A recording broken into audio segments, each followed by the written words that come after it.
change, I'll be doing experimental designs now. So, uh, George Washington on his deathbed, Saturday, December 14th, 1799. Anybody has got an idea what did he die of? What did George Washington, all of you know that he was the first president of the United States of America, die of?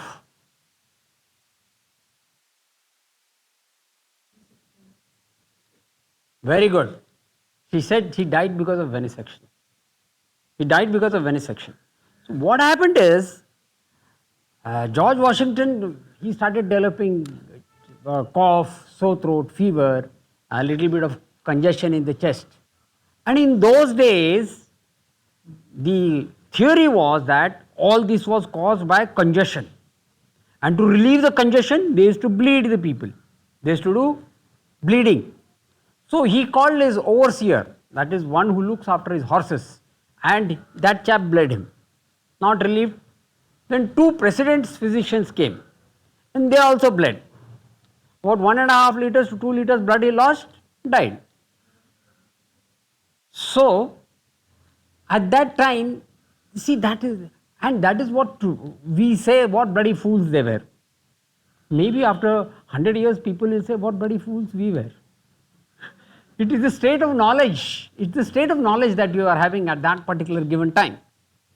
So now, Jean-Baptiste von Helmont, 1648, this person in 1648 he writes about this practice of bloodletting. He says, let us take out of the hospitals 200 or 500 poor people that have fevers, pleurisy. Let us divide them into halves. Let us cast lots, that half may fall to my share, half to yours. I will cure them without bloodletting and sensible evacuation, but you do as you know. We shall see how many funerals both of us have. He is describing an RCT. He is describing an RCT in 1648, he is describing how an RCT is to be conducted. But we did not do it. It was in 1816, almost 17 years after George Washington died, that Alexander Lessier Hamilton and colleagues treated people with venesection. He divided into three different surgeons did this, and they found that patients treated with venesection were 10 times likelier to die than if venesection was not done. Okay, so this is how experimental study design, or this is an introduction to the randomized control trial. So at the end of this session, what you should be able to do? Enumerate the various types of experimental study designs and describe the steps of an RCT, randomized control trial. So experimental studies can be animal studies or it can be human studies. I am not going to deal with animal studies.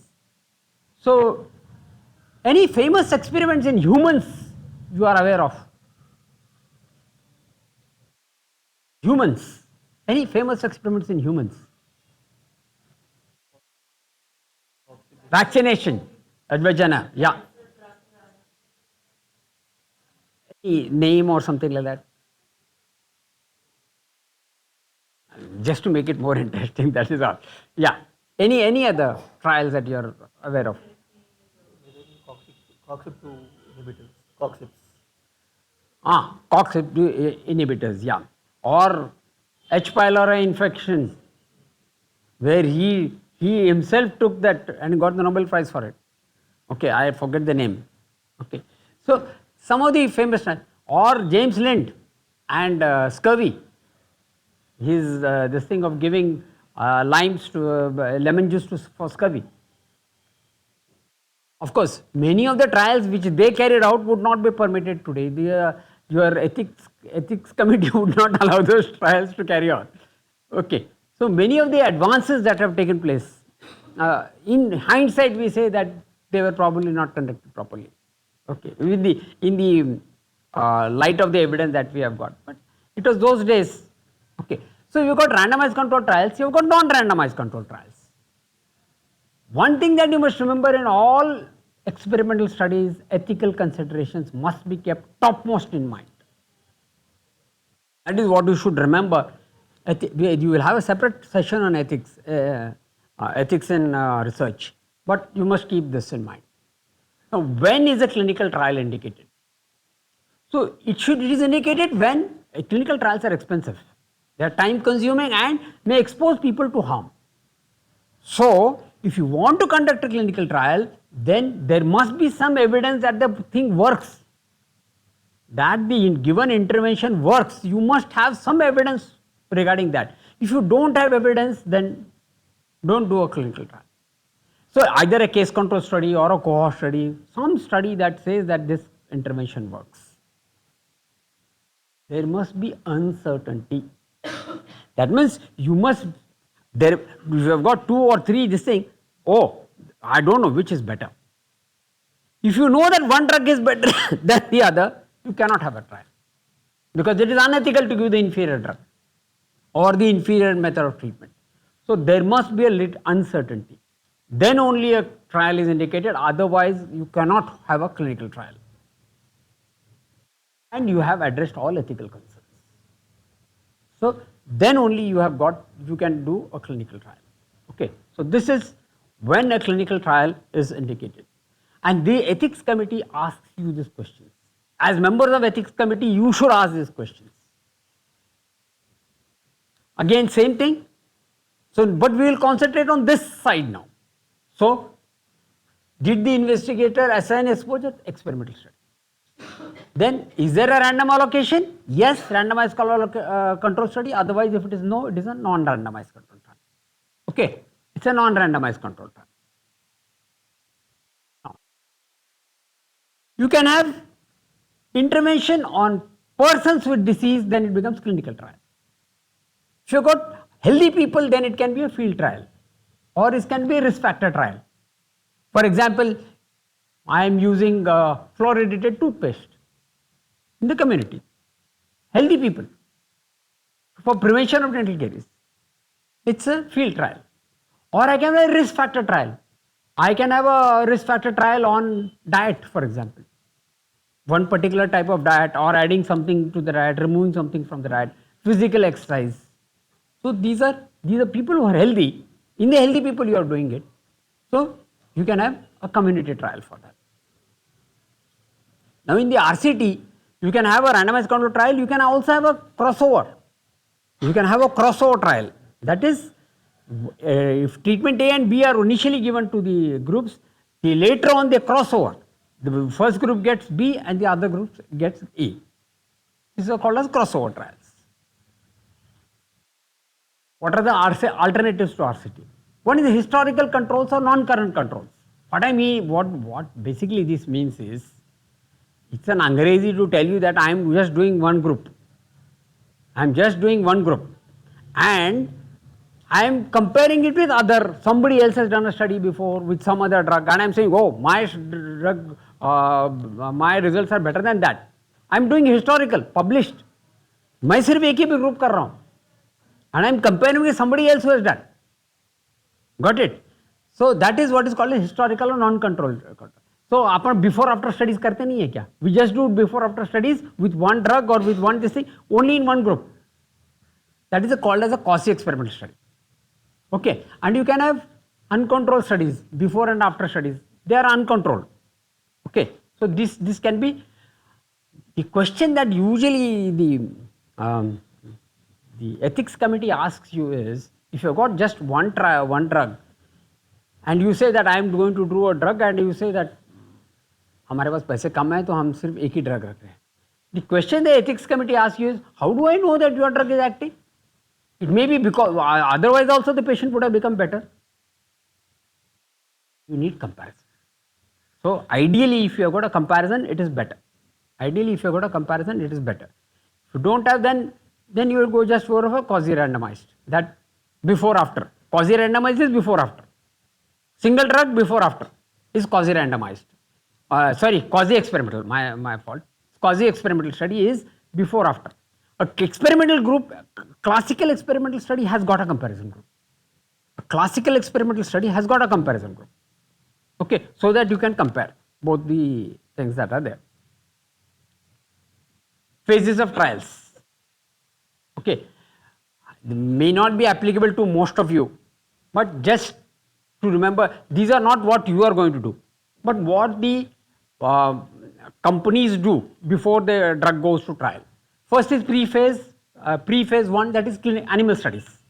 The next is phase 1, where you do give the drug to healthy volunteers. You give to healthy volunteers and you want to find out what are the side effects. What are the side effects? So, what are the serious side effects or what are the side effects? Sometimes, very occasionally, you give to people who are, if the drugs are such and if the conditions are such, then you might use it on patients also, directly on patients. If the drugs are, for example, cancer treatments where there is nothing else, and you might try new treatments on cancer patients without going on healthy subjects. So you are now looking at pharmacokinetics and pharmacodynamics. That is, how does the organism respond to the drug and how does the drug get metabolized and excreted in the organism. So you are going to do that. That is phase 1. In phase 2, what you do is, now you do on patients. Now you do on patients. So you are having 2 to 3 dozen patients and you are now finding out what is the dose that will be required, okay, and how many people respond to the treatment. Again, confirm whatever is the pharmacokinetic and find out whether there is toxicity or not in patients. Previously you did it in healthy people. This is phase 2 trial. Phase 3 I will come into, we will consider that in greater detail. We will also consider phase 4. Phase 4 is post-marketing. Drug has been marketed already. Now we are finding out whether there are any adverse drug reactions, because some of the drugs you will not release their, know their side effects early. Some of the side effects might come out later. So this is called as post-marketing surveillance.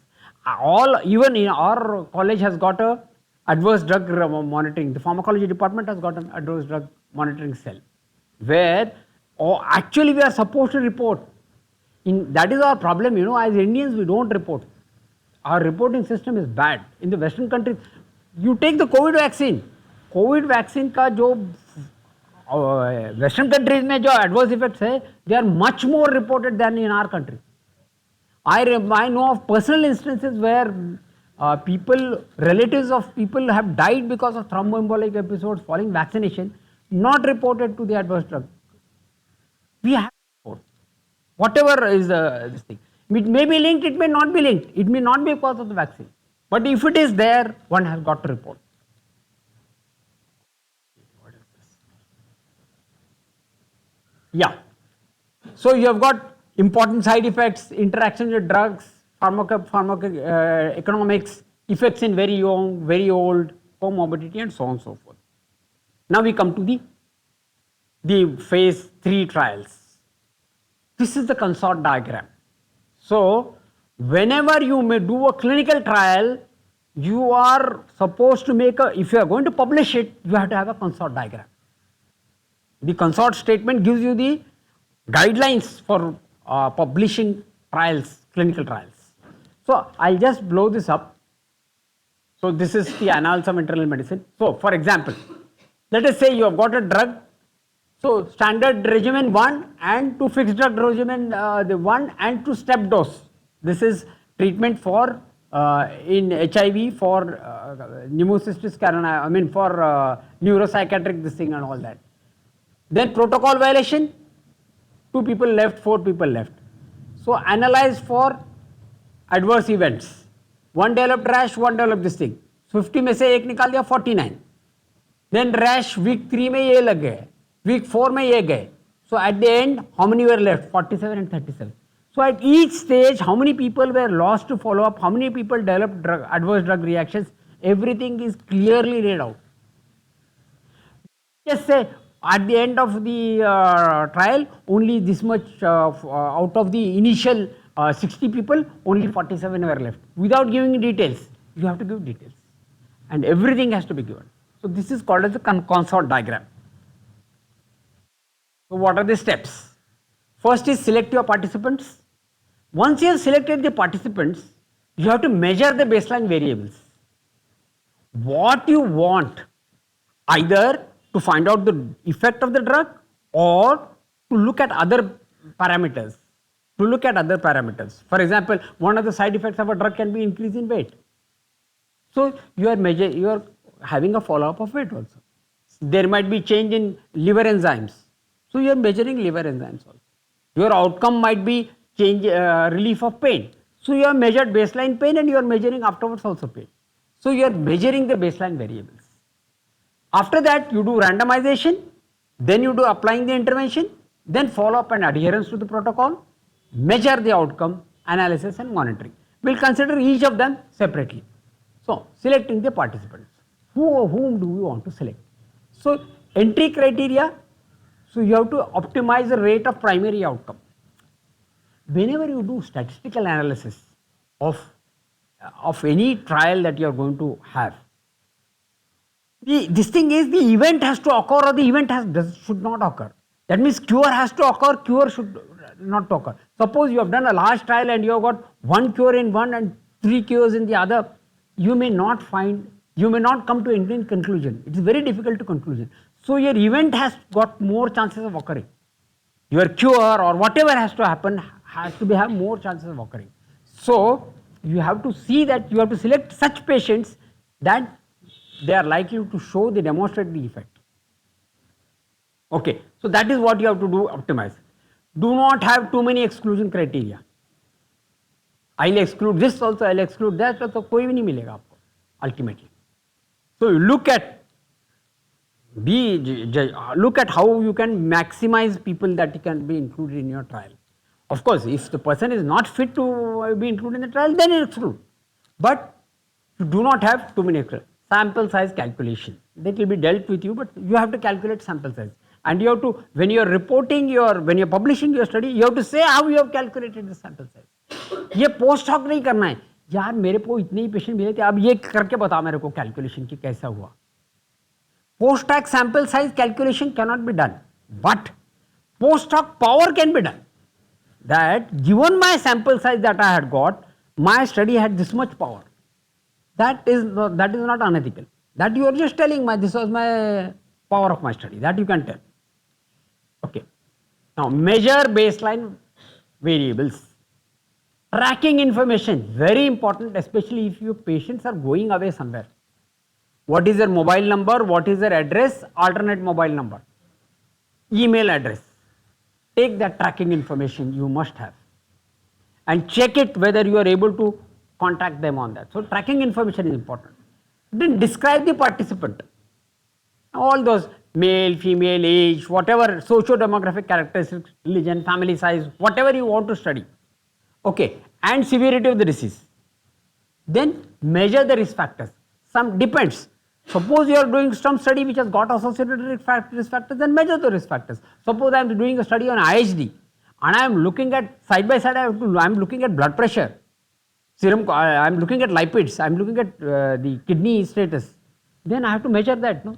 So I have to measure the risk factors along with whatever is there. Establish bank of stored specimens. That means if you are collecting blood specimens or any other specimens from them, establish a bank. That means how are you going to store them? You might be able to use them later on also. So will they be stored at the correct temperature? Have you got facilities for that? And take their sanction, the consent of the individuals that this specimen may be used in future. उनका consent ले लो. Otherwise, it is unethical to use those specimens for that particular purpose. Okay. Then measure outcome variable, whether it is primary outcome or secondary outcome, measure them. And remember costs. Actually, most of us remember costs because that is what our major problem is. When people come to us for sample size, the first thing says, sir, ये बहुत costly है, ये investigation या ये treatment बहुत costly है. तो आप इतना ही कर सकता हूँ, इससे ज़्यादा मैं नहीं कर सकता. So resource constraints are a major concern. So remember the costs. So think of how one can get the maximum out of the amount that we have got or resources that we have got. Randomizing. So randomization. Okay, yeah. Except for Pritish, anybody can tell me about what is randomization? What do you understand by randomization?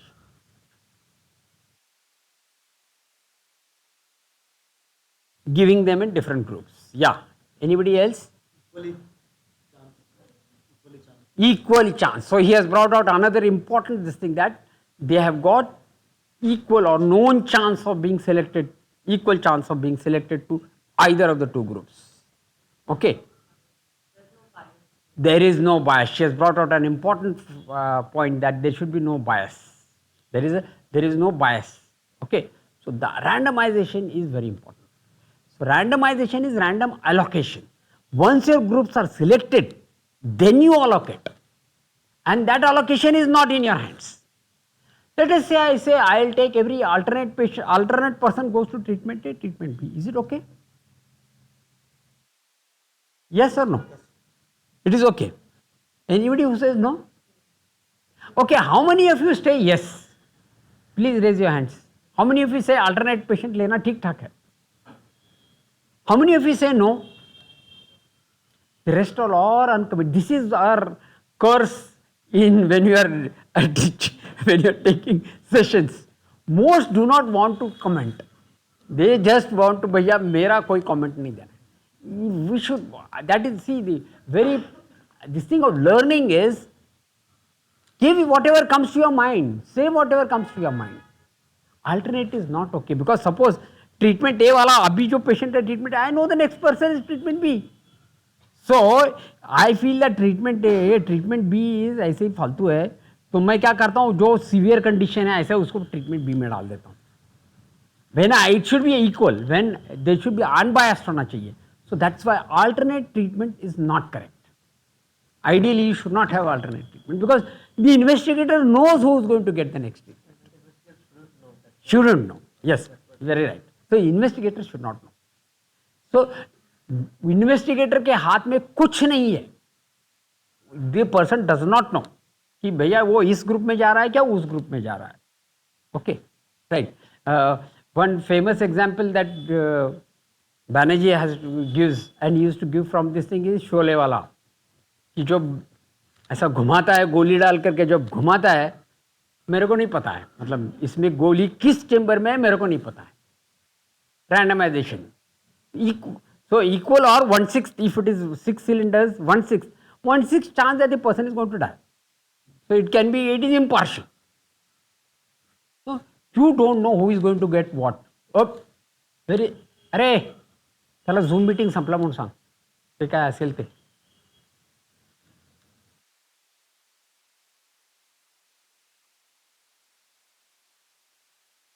Yeah. Now, tamper proof. Randomization should be tamper proof. Ideally, what happens is when you are doing, the person who is carrying out the trial does not do randomization. Randomization is done by a third party. By a third party, zoom बंद झालं. So it is done by a third party who gives you the envelopes. Let us say they give you the envelope, or you ring them up. Patient आ गया है. अच्छा ये treatment ए में जाएगा, इसको पता नहीं है कि ट्रीटमेंट ए क्या है. आइडियली ये ट्रीटमेंट ए में जाएगा, और alternatively AD patient that comes opens an envelope. That tamper proof envelope is been written because जुगाड़ू होते हैं ना इंडियंस, तो ऐसा लाइट की तरफ देखेगा ये क्या है करके सोचेगा अच्छा ये नहीं है तो दूसरा दे देता हूँ मैं envelope. So that should not be there. Tamper proof. So and these whatever you are making should ideally be described in your protocol. Ki the randomization sequence is going to be done by a third party. So you are being, and they say when you are writing a protocol, it should be written in such a manner that anybody else should be able to carry out the study just by looking at your protocol. So you have described it in such a manner. The special randomization techniques are blocked randomization. Basically what blocked randomization and all that is this. For example, I want to say I want 30 in this, I want 30 in this. Then I do block. I say equal, the numbers must be equal.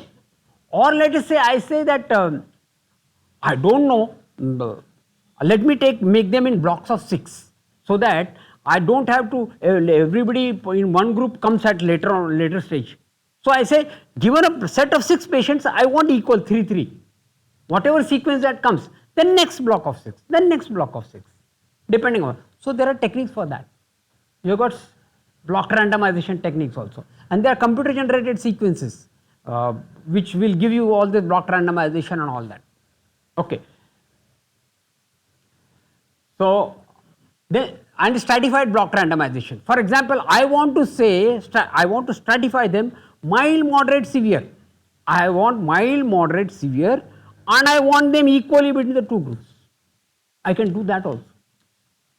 I can do that also. This is called as stratified randomization. Okay. So, I can do stratified randomization also. So, remember that randomization is different from random selection of patients. Randomization is a method of allocation of study subjects. Random selection or random number से selection करना है, that selection is for selecting your participants. Once your participants are selected, then allocating them to these different pools is called as randomization. Many people write in their protocol method of sampling randomization. It's not the method of sampling. Method of sampling, you will say how you are going to select the sample. Okay, I will select all consecutive patients or whatever you want to say. So, that is what is when you are doing the randomization. So, randomization is an important part of your treatment, your protocol. And most of us write we have done randomization, we don't do. जो मर्जी से आता है हम उसको treatment देते हैं, but लिखते वक्त हम ऐसे लिखते हैं. हम रैंडम सैम्पलिंग, हम सैम्पलिंग में भी क्या करते हैं, हम वी डू कन्वीनियंस सैम्पलिंग और other methods of sampling, and while writing will write I did simple random sampling. That is not correct. So you have to write whatever method you have followed. Then applying the intervention. There is where importance of blinding comes in. Neither the patient, ideally, sometimes it is not possible. So, ideally the patient must not know, the doctor who is physician who is administering the treatment must not know, the person who is doing the analysis also must not know. So, you should have blinding. So, why you do blinding? One is, let us say for example, you have given two treatment groups are there and the patient knows कि भैया मेरे को ये treatment है और दूसरे को ये treatment मिल रहा है. Many times what happens, your treatment is add-on. Let us say, in addition to the standard form of treatment, I am going to give this particular homeopathic drug. तो patient बोलता है मेरे को भी homeopathic drug चाहिए यार. So you get contamination of the control group. So the control group which was not getting any homeopathic drug, that person will go and say मेरे को भी दे दे यार homeopathic drug. So it get contamination. So they have to be blinded. So what you have to do is, you have to give a placebo homeopathic drug to the control group. Both are looking similar. They don't know किसमें है किसमें नहीं है. Both have to look similar. If there is a capsule, then you must have a placebo capsule. If there is a syrup, you must have a placebo syrup. That is the way. So patient is blinded. Doctor is also blinded. Okay. Now the other this thing is unequal co-intervention. I'll just give you an example. Normally treatments are not given in isolation. It is not just the drug or something like that. You also got diet, you got exercise, you got counseling or something like that. If the physician is biased, then not only will the drug they will give this thing, the co-intervention also they will give separately. That means counseling, they might give more intensive counseling to the person to the drug which he feels is better or she feels is better. So that is unequal co-intervention. The next is biased assessment of outcome. अगर 19-20 का फर्क है तो they will say that this is better, that this is worse. So, and mind you, sometimes this is unconscious. Person does not mean to do that, but unconsciously they do it. This has been observed. That is the reason why they say this, that is why all these things have come into place. That we don't want to commit fraud, but still unconsciously I feel that this drug is better or this. So that is the reason why biased, that is why they say blinded outcome. So that is why when you are writing your protocol, sometimes it is better to say that we are giving the assessment will be done separately. I am in the physiotherapy regimen, regimen A and modality B, two people differently are giving, the assessment as to the increase in range of motion and this, relief of pain will be done by somebody else, not by the person who is doing the intervention. So bias, so the assessment of outcome becomes unbiased now, because the person who is assessing is blinded as to what the person is getting. अरे what is this? This is not going forward. अरे पुढे जात नाही म्हणून सांग. Okay, importance of blinding. Just giving you an importance of blinding.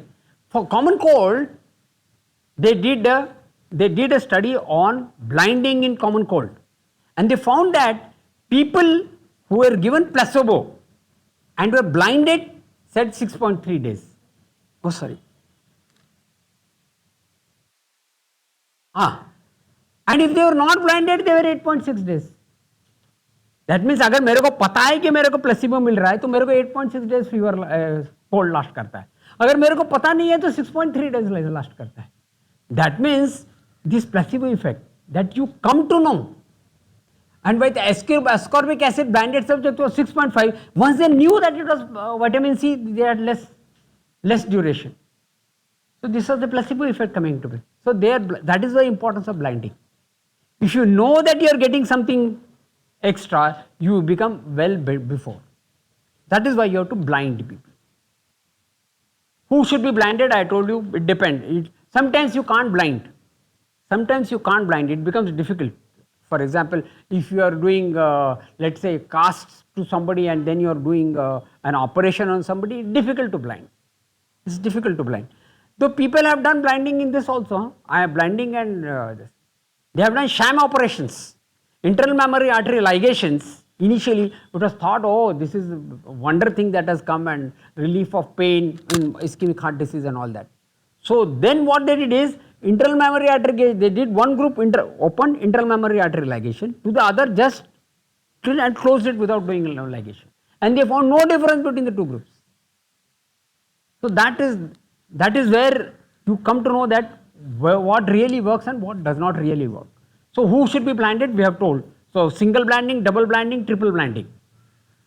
Patient blinded, doctor blinded, analysis person also who is being blinded. Sometimes one of these may not be able to blind. So if the doctor is not able to blind, maybe the statistician is also blinded. But you have to describe who is blinded. 24-hour mechanism for unblinding is serious adverse event. Because you don't know, as a treating physician, you don't know who is blinded. But if somebody does an adverse event, then the envelope is opened and find out and decode कि कौन से group को belong करता है. That has got to be done. So 24-hour mechanism. What should the control arm be given? Now, should the control arm, you have got an experimental drug or experimental intervention, what should the control arm be given? We said that control arm should be given something. What should the control arm be given? Placebo? Should we give some inactive drug as placebo? What should the control arm be given? Standard of care. She is absolutely right. You cannot not give standard of care treatment, because it's unethical not to give what is standard of care. So standard of care that has to be given. So the standard of care has to be given, unless where sometimes some places where placebo can be given ethically. Sometimes if placebo can be given ethically, then it is okay. This is mostly for non-serious conditions, self-limiting conditions. So placebo now they have allowed. Otherwise previously placebo was not allowed. So sometimes placebo can be given. But control arm should be given standard of care. Whatever is the standard of care. So your ethics committee asks you, which of these two drugs is better? Then they will ask you another question, what is the standard of care? So you have to say that you have to ensure that the person is getting standard of care. Now, follow up and adherence to protocol. Choose subjects likely to adhere. Meaning you must take people in your trial who are likely to adhere to treatment. Some of the people, what they do is they have a run-in period. What they say is run-in period. मतलब एक हफ्ता 2 हफ्ते का run-in period रखते हैं उसको. They will observe these people. They are not started the treatment. They are finding whether they are following the instructions, whether these people are like lost to follow up or something like that. So You have a, so then you will choose subjects who are likely to adhere. So then make the intervention easy. Don't make it difficult. Matlab your procedures in the hospital, your nursing staff, everybody should be such that the patient feels that I should be in the trial. If you make them difficult and if you make small things, appointment बैठना है बहुत देर तक, that irritates people. Make study visits convenient and enjoyable. Make study measurements painless and interesting as far as possible. As far as possible, make them interesting and painless. Encourage subjects to continue in the trial. That one can be verbal. One can say, okay, well done and all that. The other is in the Western countries, all of the trial sponsors allows. You might think of giving them some compensation. When the ethical consideration research are done, this will be dealt with more in detail. You cannot give undue compensation. So that compensation cannot be such that it encourages people to remain in the trial. That is not allowed. Certain minimum amount you can think of, covering transport cost or loss of wages or something like that. Okay. So encourage subjects to continue there, give them encouragement and find subjects lost to follow. Phone them up, encourage them that they should come back. Okay. Next, measuring outcome. One is clinical outcome versus surrogate outcome. Now, clinical outcome sometimes is difficult. For let us say for sometimes if it is cure, sometimes it is difficult because cure might take a longer time. Then you would think of surrogate outcomes. For example, if you are looking at IHD or something like that, then you might look at other surrogate outcomes. Pain, has the pain become less? Has the lipid levels gone down? Has exercise tolerance increased? So you are looking at surrogate outcomes. You are looking at other outcomes which you can use. So this is clinical versus surrogate outcomes. Then statistical considerations, continuous versus dichotomous. Statistical considerations is that if you have got continuous outcomes, by continuous outcomes I mean something measured weight in kg, height in centimeters is a continuous outcome. If I am looking at dichotomous is short, tall, okay, or hypertensive, not hypertensive. So when you are looking at that, when you are looking at categorical outcomes, sample size required is more. When you are looking at continuous outcomes, sample size required is less for getting statistically significant result. So look at the statistical characteristics also. Also when you are collecting data, don't make into groups beforehand unless that is but if I, for example, if I am looking at age, let me take actual age, बाद में मैं decide कर लेता हूँ age groups बनाना है कैसे बनाना है वो बाद में मैं डिसाइड कर लूँगा. But if I am going to use a statistical test for age, I can do mean and SD. But if I already put them in groups, then I have to do chi-square, which may not be so much statistically significant. So look at that. You can consult a statistician for that. Then outcome variables, primary and other. So you will say that this is my primary objective, so you are a primary outcome and you are this thing. Adjudication of outcomes. Now this is, मेरे को लगता है कि ये improve हो गया है. To a certain extent, I think that based on the certain constellation of these things, I feel the person is improved. But 19-20 का फर्क है. Then who decides whether he improved or not improved? So adjudication of outcomes. One is lay down what is there, and if where there is a doubt, you can have 2 people, 3 people. You can have another expert being on that. Adjudication of adverse effects. Must collect on adverse effects. One of your outcome, this thing must be, if you are having a drug or something, take whatever the side effects and all that. That must be one of your objectives. That I am going to collect this thing on adverse effects. Analysis. So statistical, this thing will come to that later on. If you have got categorical, then you have got something which is called as chi-square, test of proportion, Z test and all that. Then you got T test, ANOVA and all that.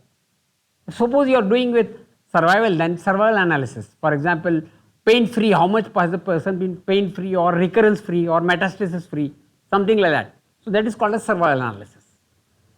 Next you have got something which is known as intention to treat versus per protocol analysis. Anyone who can tell me what is intention to treat and per protocol analysis? What is the difference between them? Anyone? That person already has a condition.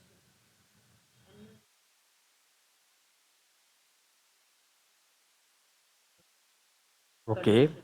So Okay. you intend to treat, you already know that he is a subject who wants to get treated for a particular condition. Okay. Yes. Anyone can further elaborate on this? Even if you know that person is has some disease, still we don't give, like we know one drug is superior, still we don't give him the superior. As per protocol, if he has to get something which is inferior, he will get inferior only. Okay. Anyone else? The intention to treat is something where we know that the patient has a disease and we have to treat him in that particular fashion. The per protocol is something where we don't know the disease exactly, but even if we know the disease, but we have to follow some protocol for that. So we are not jumping to something else over there. To a certain extent, you are coming closer. Int- It's biased, intention to treat is biased. while per protocol is not biased. If a patient is having XYZ disease, and then you allocate that patient to that group A, which is your treatment protocol according to your evaluation. So it will treat that patient according to your treatment. You are correct in some things, not correct in some things. Okay. Let's look at. But you have contributed to, all of you have contributed to certain understanding of this. Intention to treat is, my intention was to treat with drug A this patient. My intention was to treat this patient with drug B. Intention to treat is as randomized, so analyzed. My intention was to treat with A. Even if that person goes and takes treatment B, I will analyze them as if he has taken treatment A. This is called as intention to treat analysis. Because this is what happens in real life. In real life, you tell the patient to do exercise and the person does not do exercise. To another people you have told don't exercise, that person exercises. But when analyzing, you will treat them as you have allocated them. So it is called as randomized, so analyzed. So the intention to treat it, as you have grouped them, you will analyze them irrespective of whatever treatment they follow. That is called as intention to treat. Per protocol analysis is whatever treatment they have followed, you are going to analyze as per that. That is called as intention to treat and per protocol analysis. By and large, clinical trials are analyzed as intention to treat. But many of the people also give the per protocol analysis. So your main analysis is intention to treat. And you do a per protocol analysis, you do it as an addition also. So intention to treat and per protocol analysis can be asked, okay, as a short note or something like that. So you should know what is an intention to treat and per protocol analysis. Am I clear? When I show you, I'll show you after this analysis. I'll show you both the analysis, intention to treat and per protocol analysis. I'll show you. Okay, right. Next, subgroup analysis. Subgroup analysis, plan beforehand. That I am going to take this subgroup, I am going to take the well controlled diabetics and moderately controlled diabetics, and I am going to do a separate analysis of these two. You have to tell before, you have to plan beforehand. हमारा क्या होता है usually what we do in our statistics or statistical analysis or research is our this thing is like the Indian police system कि बंदे को पकड़ा उसको पिटो something or other he'll confess to. That is our Indian police system कि बंदे को पकड़ो और पिटो तो वो he'll confess to some crime or the other. So हमारे पास डेटा है, डेटा को पिटो, कुछ ना कुछ तो स्टैटिस्टिकली सिग्निफिकेंट आएगा, है ना. तो मतलब है कुछ भी compare this with that with that is not the correct way to do it. You must plan beforehand that this is what this is the, that is why they say make your dummy tables beforehand. They say make your dummy tables beforehand so that you are not violating. So in subgroup analysis you must nowadays if you have seen journals, protocols are submitted beforehand. They publish protocols. This is the way that I am going to carry out this thing. They publish protocols. Okay, so that is one more method of increasing publications, publishing a protocol. Okay, so publish the protocol, publish the systematic review that you have got, and then of course you can publish the main findings of your study also. So this is subgroup analysis. Now, normal analysis, I am not talking of intention to treat. What usual way that we do? For example, we are looking at effect of muscle energy technique and static stretching on pain and functional disability in patients with mechanical neck pain. So this is one group MET, sorry. This is MET and this is stretching. Okay. Now this within the group, pre, post, change p value. Okay, stretching, pre, post, p value. So we are doing within group first. So here also for India also within group, pre, post. Then difference of pre, post. Now we are comparing both.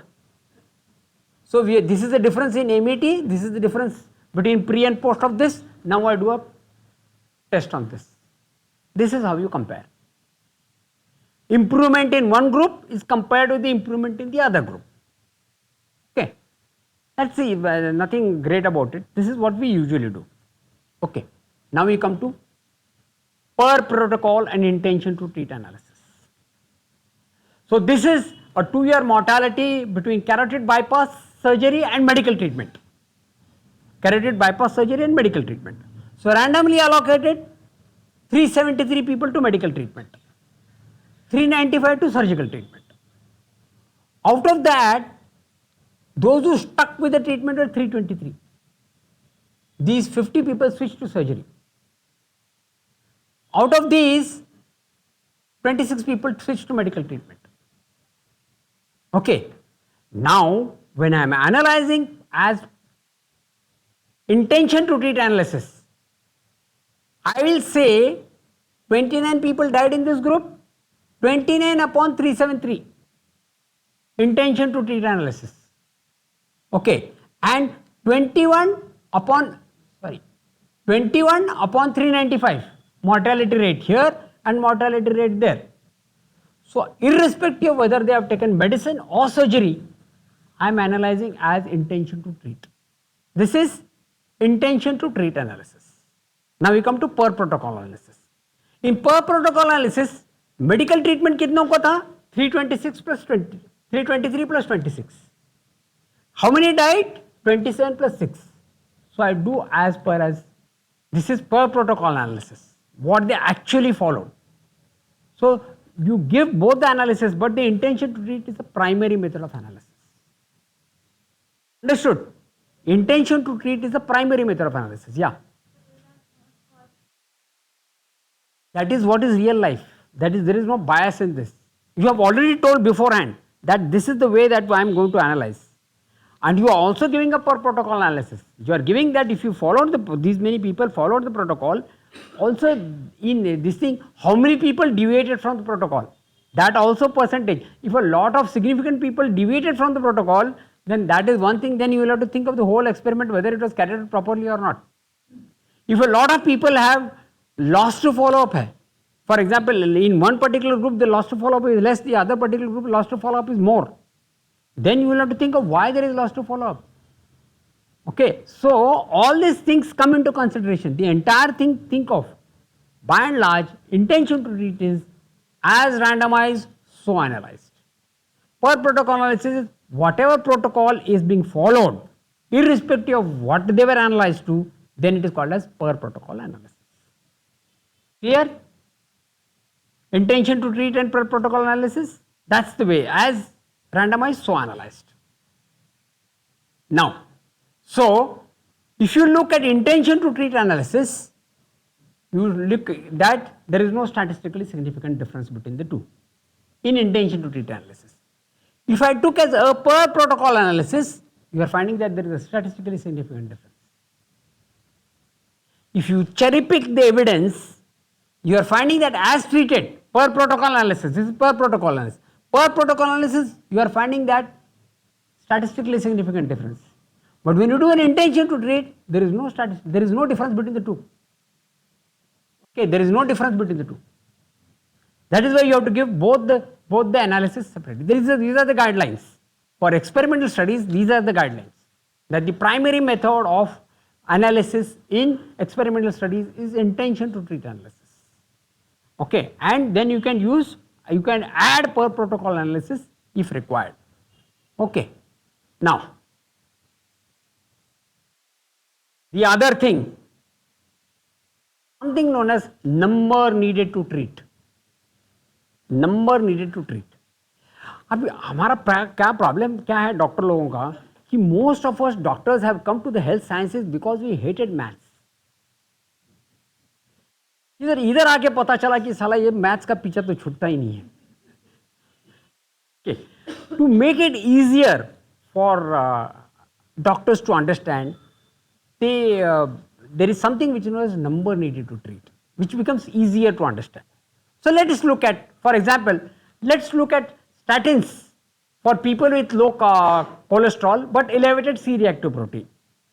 So statins are being given, so placebo and rosuvastatin, and this is the event rate, cardiovascular events that have occurred. So this is the event rate and this is 1.6 is the experimental event rate, 2.8% is the control event rate. Okay, so obviously the event rate is more in the control group, while those who are rosuvastatin they had less number of events. Now, pharma company ये करते हैं. Pharma company what they do is percentage reduction. इसके बीच में what they do is control event rate minus experimental event rate upon control event rate. So 2.8 minus 1.6 upon the control event rate, that is this much. So they 43% reduction, risk reduction. Pharma वाला company का ये usual technique होता है. What you should look at is absolute risk reduction. How much was the absolute risk reduction? The absolute reduction is minus control event rate minus this. So you get it is 0.012 or 1.2%. Next step, how many patients do I need to treat to prevent one cardiovascular event? This is what we find it easy to understand. मेरे को कितने बंदों को treatment देना पड़ेगा? तो that will be either I can put 1 upon ARR or I can put 1 upon 0.12 or I can put 100 upon 1.2%, means the same thing. Okay, so I need to treat 83 people. There is a website called Number Needed to Treat, where you can find out what is the number needed to treat with various forms of treatment. There is the contrary to this or the supplementary evidence is number needed to harm. कितने लोगों को ये दो harm करने के लिए कितने लोगों को ट्रीटमेंट देना पड़ेगा? This is called as number needed to harm. So you have to weigh the number needed to harm versus the number needed to treat and see where the benefit is taking place. Okay, so this is number needed to treat. Monitoring. The next step is monitoring. Make sure no unexpected harm. Yeah. Yeah.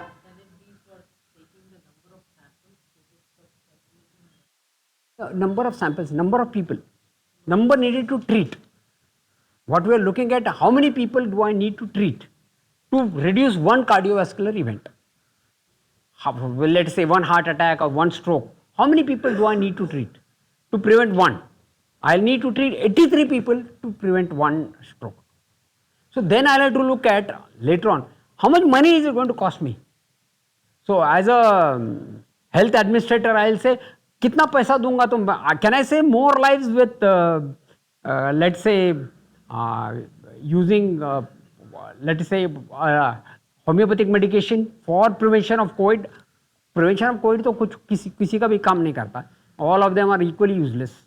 Okay, let's say preventing mortality or something like that. Is this better or is this better? These are the sort of decisions one has to take. Is it better to use seat belts or should I put governors on the cars to reduce the speed? Which is more effective? Which is less costly? These are the sort of decisions that need to take place. Monitoring, make sure no unexpected harm. The first principle in experimental research is do no harm. Hippocrates का first जो ये था कि do no harm, at least do no harm. So make sure no unexpected. If interim, there is something which is called as interim analysis. Now in trials, many of the big trials, they carry out interim analysis. They'll say, okay, after 50 people have been treated, we'll carry out an analysis. Then after this, we'll carry out another analysis. So this is, but that is pre-specified beforehand. You tell beforehand, yeah, we'll carry out at this many, this thing we'll carry out. So you do interim analysis. If you find that the intervention is more effective, stop the trial. This happened with low dose aspirin. Low dose aspirin, when they were doing the trial, they found that low dose aspirin was their market difference was there that the trial was stopped. They said, we don't need any further evidence. Why should we deprive the control group of low dose aspirin? So if there is a demonstrated good effect, we have to stop the trial. If there is no possibility of answering the research question, stop. If there is hardly any difference and you are going to require 1 million years or 1 million people before you can do this, then stop the trial. What is the use? Hardly any difference between them, because you will, let us say, इतना थोड़ा सा difference वो statistically significant भी आएगा नहीं और clinically भी आपको सिग्निफिकेंट नहीं लगता. So you have to stop the trial. If other trials give evidence of benefit of harm, stop. Somebody else is carrying out a trial and they found one drug is bad, stop it. Hormone replacement therapy. Initially everybody thought hormone replacement therapy in women, oh, perpetual youth for women and all that sort of stuff. Later on they started finding out the side effects. So then they stopped, then the blanket hormone replacement therapy for women was stopped. Postmenopausal women, I mean. Okay. And the decision to stop is by a committee. जो आपका interim review board होता है, जो review board होता है, institutional review board, that decides कि we will stop this. Which trials? You have to register your trials with the clinical CTRI, because they will tell you that the publication will ask you, has the trial been registered with CTRI? So if it is a clinical trial, registered with CTRI. आजकल तो CTRI will register other trials also. Okay, so clinical trials registry of India में register करना पड़ेगा. And in fact, the very act of registering clears a lot of doubts, because there are a lot of questions that they ask you. To sum up, RCT can provide causal inference because everything else is equal. Everything else is equal. So you think that known and unknown confounders have been taken close. Randomization is the heart of the RCT. Blinding is important. Ascertain and report all outcomes, whether they are favorable or unfavorable. Report all outcomes. Intention to treat is a primary approach, and interim monitoring should be done. Interim monitoring should be done so that patients are not harmed. Okay. So this is gist of what I have tried to tell you in the experimental surgery science. Any doubts? When we calculate intent to treat, in that paper we submit to journal. Then also we have to submit to the per protocol also, or only this one? You write the intention to treat. If you give the per protocol this thing also, there is no problem. In addition, but what is being considered is the intention to treat. What is being considered, because that is the primary method of analysis of clinical trials. For clinical trials, it is intention to treat. Because intention to treat in other ways, what is going to happen in real life? In real life, people are going to deviate from treatment. So if we start a treatment protocol, method of treatment, some people, so what is the effect it is going to have? That's what we want, real life evidence. So that's why they, even if you submit just intention to treat, it is okay. But उसमें आपको सब कुछ देना पड़ेगा. That's why if you read the consort document, ना consort document में सब कुछ आता है ये. In the consort document, which is there for publication, all of these things come. Yeah. Then are there like the chances false positive or false negative results more with when you are doing intention to treat? That is giving you a sort of a real life. What you are saying is correct, but the thing is, what happens is, what thing that comes to you is, if a lot of people are deviating from a protocol. So suppose 50% of the people who were allocated to medical, surgical this thing, shifted to medical. What is the reason? Why so many, such a large percentage of people shifted to that? Have they heard something adverse from other people? What is the reason? So it is not just the method of analysis. It is, you have to look at the totality of evidence. What is happening? If so, you will have to look and ask people why. You might have to do a further analysis. Why did you shift? Why did you not just take this treatment? That gives you an insight as to what has really happened. So it requires a lot of thinking. I agree to a certain, but this gives you a real life. This is what, if this particular treatment protocol were introduced into medical practice, what would be the effect? How many people would get benefited? As a doctor, I tell कि भैया ये उसको surgery करना जरूरी है. That means those who follow is something different. But actual practice में how many people are going to get is going to be told by the intention to treat analysis. Is there a standard percentage which you consider that they can go to another treatment? Yeah. Ideally they should not more than 10%. Ideally not more than 10%. The same thing we say ideally for loss to follow up or something like that. Ideally. But there might be. So we will have to look at it. Differs from case to case. It differs from case to case. Especially with terminal disease and all that, my clinician friends will be able to tell. People are desperate. They might go in for anything else that is there. They're desperate. They'll say, भैया ये treatment भी है तो वो ये भी ले लूँगा, मैं जाकर के वो भी ले लूँगा. They're desperate. Sometimes you don't know. And for treatment, for diseases which have no treatment, there are hundreds of treatments. For prevention of COVID, we had so many people telling कि भैया ये नाक में से पानी लो, कोई बोलता है कोरोनिल लो, कोई बोलता है ये लो, कोई बोलता है some drug low. I am not talking of any particular system of medicine. Even modern medicine was equally good or bad as compared to others. Because we were also advocating this, because all of us were hunting in the dark. We did not know what was really happening. Okay. So we have to look at the totality of evidence. Yeah. Now the variants of RCT. You got open label trial. Open label trial क्या मतलब है कि सबको पता है कि कौन सा ट्रीटमेंट ले रहा है. That is an open label trial. Open label trial is everybody, the patient knows. It's an open label trial. While if it is a blinded, then it is not open label. Then before and after trial, that is quasi experimental. Crossover design I have told already. Crossover design is when the treatment goes from one this. Crossover design is done for self-limiting conditions. Because अगर आपने cure कर दिया तो फिर crossover कैसा होगा? If you have cured somebody, you won't have a crossover, na? But if you have got migraine or bronchial asthma or something like that, which recurs, and you get benefit also, so there you can use crossover, or dysmenorrhea, for example. So you can use crossover. Then there is something called as factorial design. I'll just show you what it means. Okay, for example, concurrent design में क्या करते हैं हम? Drug A, drug B. Okay, and then you find out whatever is the outcome. In crossover design, ये B वाला A को जाता है और A वाला B को जाता है. So they go crossover. This is called as crossover trial.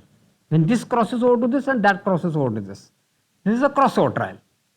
Now, in a factorial design, what you do is, you got a group of people. So to one you give drug A and drug B both blinded. To other you give drug A and placebo B. To the third you give placebo A and drug B. And the last you give placebo A and placebo B. This is a factorial design. This is called as a factorial design. Okay. So this is one more method of doing trials. The advantage of this is you require a smaller number of patients when you are doing a factorial design. Just one word about inferiority. Dr. Colonel Banerjee has already covered this in the morning when he talked about superiority and inferiority and equivalence studies. Okay, so there you are, as he said, rightly said, that you sample size calculation and the method of analysis of superiority and inferiority trials is different. Just know that there is something that is there, that the method of calculation of sample size is this, that the usual method of sample size is quite large. Huh? For a non-inferiority trial, the sample size is quite large. Okay, so these are and you have to decide on the non-inferiority margin or whatever margin you have got to do, and you have to do the trial. Thank you. Any doubts?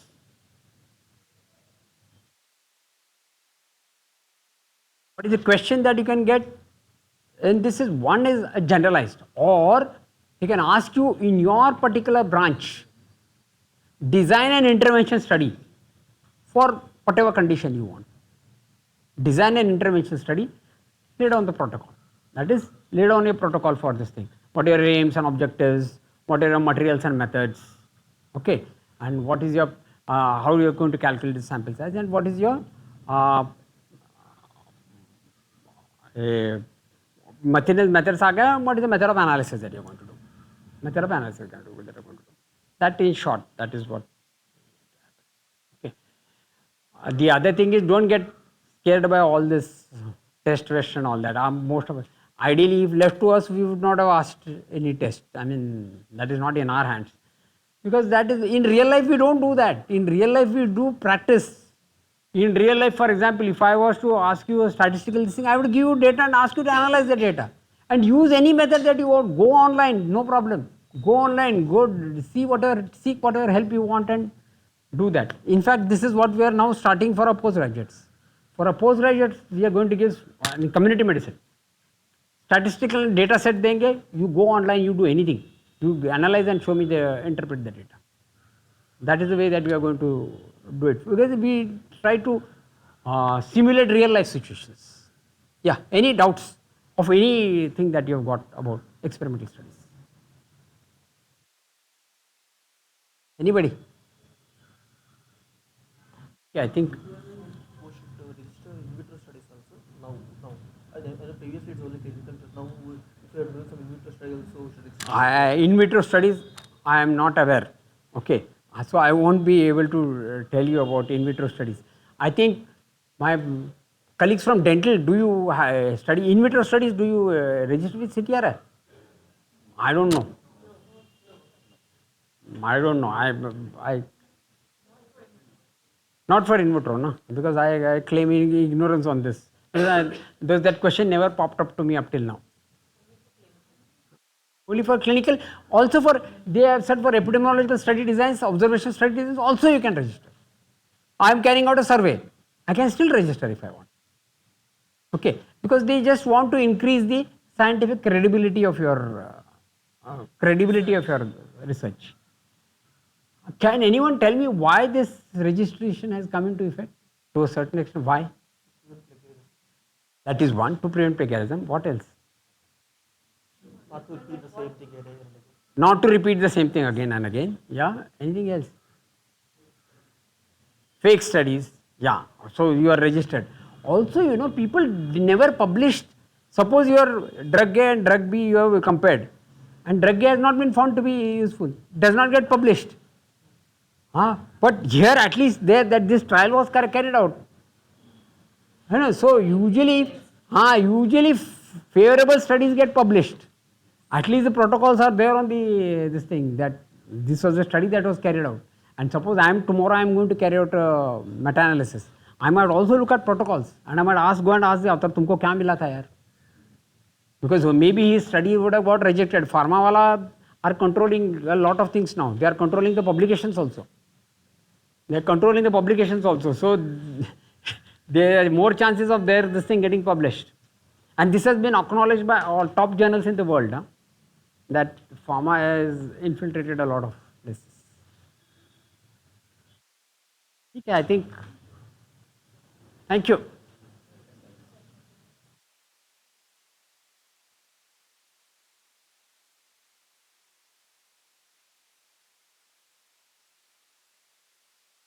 जेवण आलं का विचारून घ्या.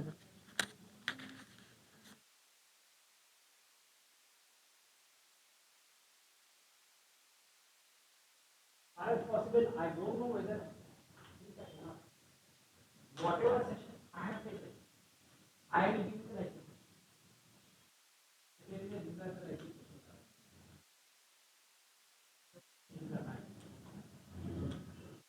10 minutes. Yeah. So I think we have got 10 minutes. 5 minutes you can go and freshen up. 5.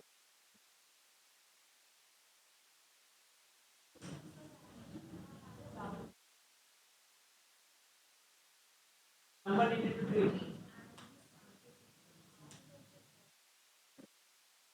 Need to treat and sample size are two different things.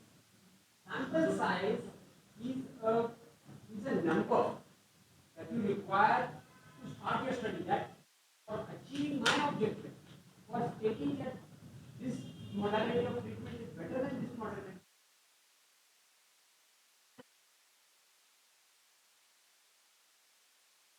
Once a study has already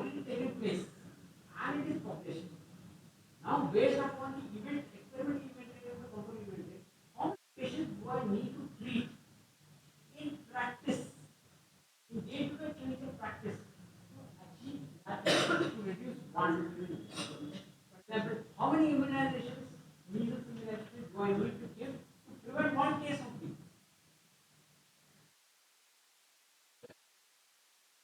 How many people do I need to supplement with vitamin D to prevent one fracture? That is what is number 8.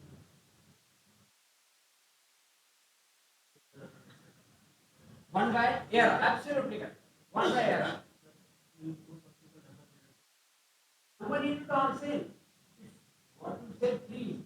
You say in control group or the adverse event for so much. Experiment group adverse event for so much. Then number need to harm. Same thing. Where Davidson has got this.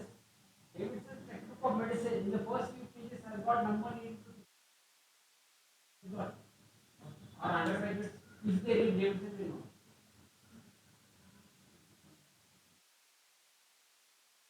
Okay. Anybody else?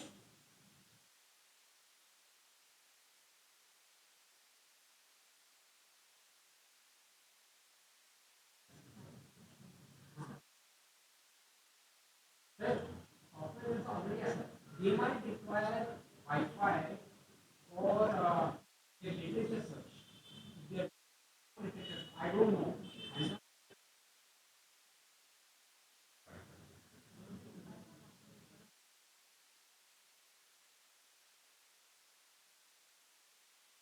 Otherwise, you have to go to the IT department and get that permission and whatnot. And I think so that session on literature search is required.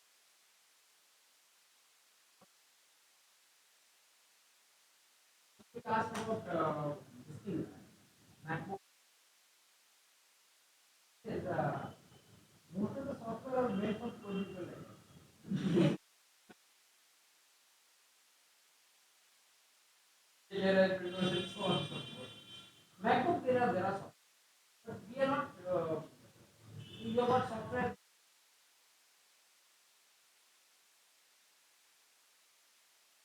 of higher level data. You have got the equivalent of the SPSS for MacBook, and it is free as software. The ASP software is there.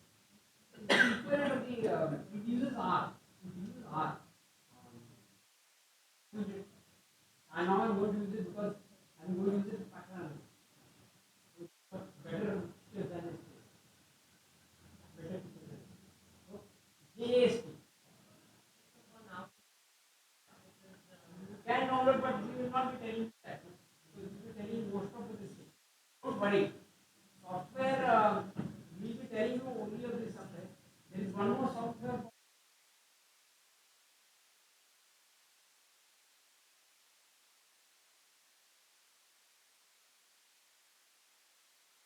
I'll just give you the link. I'll send you the link.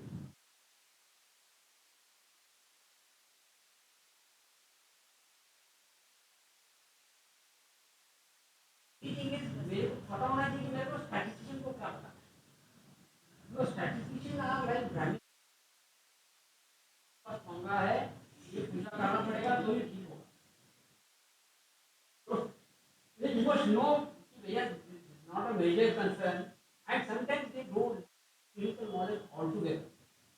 So they will tell you this is not possible or that is not possible, or they give some wonky research which needs a technical understanding.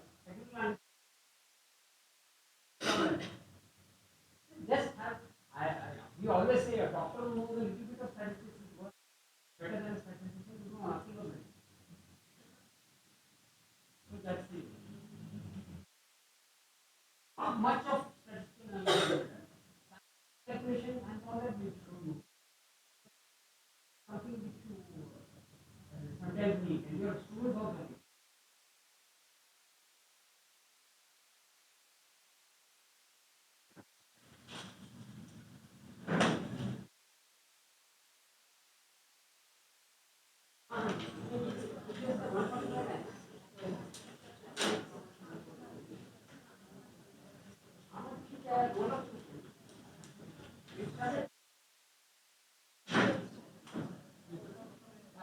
started 2 o'clock, huh? Because already a bit